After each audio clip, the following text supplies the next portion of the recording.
हवन ले आवा जवन चाहे तौन ले आवा।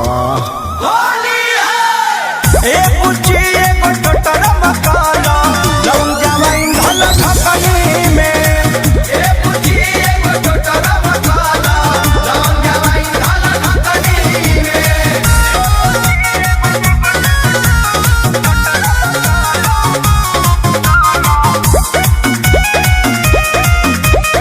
Music by Arya Sharma.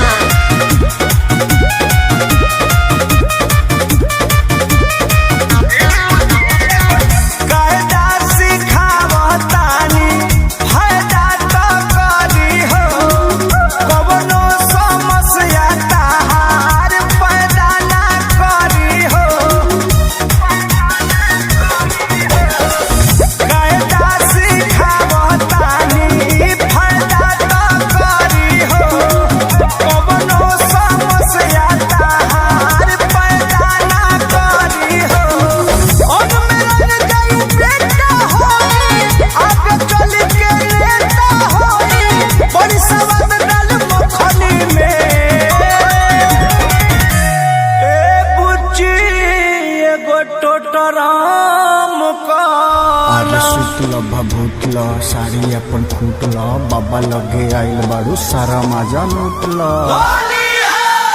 ए बुच्ची एगो टोटरा मकाला लौंग जवाइन धल ढकनी में।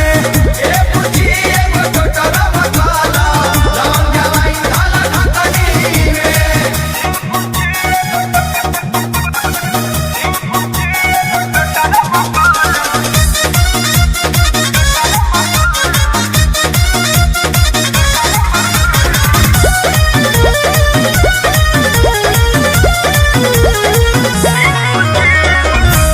नमस्कार भैया, हमारे चैनल के सब्सक्राइब करी और बेल आइकन घंटी के दबाई। एक से एक वीडियो बनावा तनी हमनी के। यह सुन ली, अगर हमनी के वीडियो के लाइक सब्सक्राइब होई तो हमनी के गौर नया वीडियो आगे बढ़ाइन जा। यही से भैया हमनी के नमस्कार प्रणाम बाकी हमनी के वीडियो के सब्सक्राइब करी और शेयर करी। हमनी के वीडियो बनावे के एकदम ठीक है ले बन जा। साथ में बेल आइकन दबाना ना भूली। हाँ।